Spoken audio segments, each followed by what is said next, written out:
reigning classic winners out there right now with Sierra Leone and White Abarrio from a couple years back. Tis now the only horse to win the classic twice. But I'm going to start off my top 5 list with fierceness. He's had 2 races this year. One was a track record, and another one was a big disappointment, the Met Mile, when he flattened out there as the big favorite in a short field, but a lot of speed and was a heck of a second in last year's classic.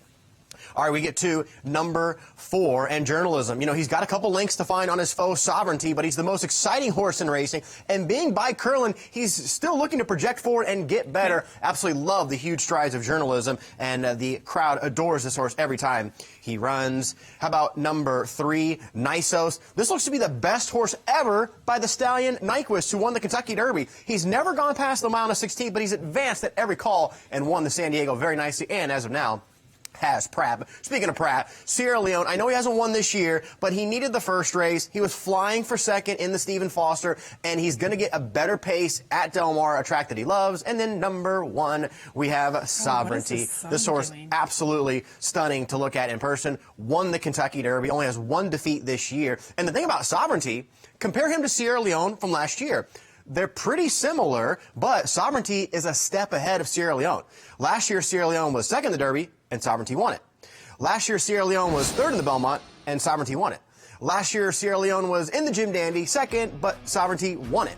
So here's a horse, Gabby, who, again, you had this horse number 1 before the Kentucky Derby, but before the Derby, his average buyer coming in was 93, and now it's like 103. I mean, this guy just found 10 more buyer points when the races got serious.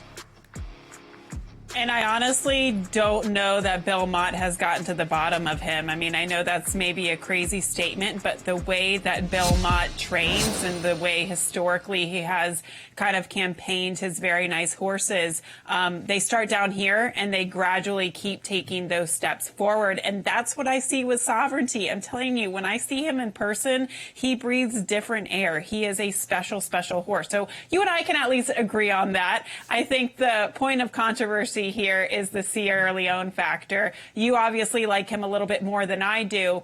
Yes, he won the Breeders' Cup Classic last year. He got a incredible setup in order to win that race, and he just hasn't gotten back on track this year, in my opinion. When he came back in the New Orleans Classic, he was extremely disappointing. I know it was a better effort last time out, but I still don't see the Sierra Leone that I want to see in order to put him in my top 5. Yeah, I do think that he's probably a better horse at 1.25 miles, and you could probably make that argument that I should have used him in 5th versus Nysos or Journalism, who might not be best at 1.25 miles, but I'm taking a stance. He has to show me more this year that he deserves to be one of the top choices for the Breeders' Cup Classic.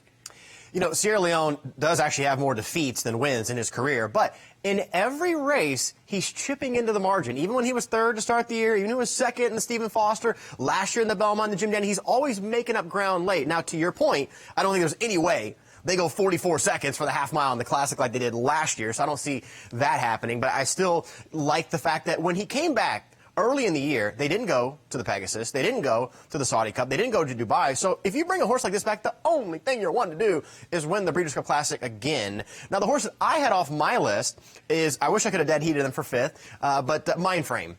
You know, I like Mindframe, but he's a big, huge, hulking, muscular horse, and sometimes those big, giant horses don't take to the Del Mar track. Now, of course, he could try to buck that trend, and he did beat Sierra Leone in the Stephen Foster, so maybe I'm understating Mindframe.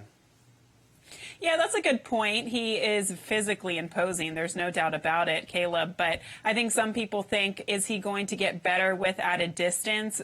In my opinion, I think he is. He's always struck me as a horse that will get better as the distances get longer.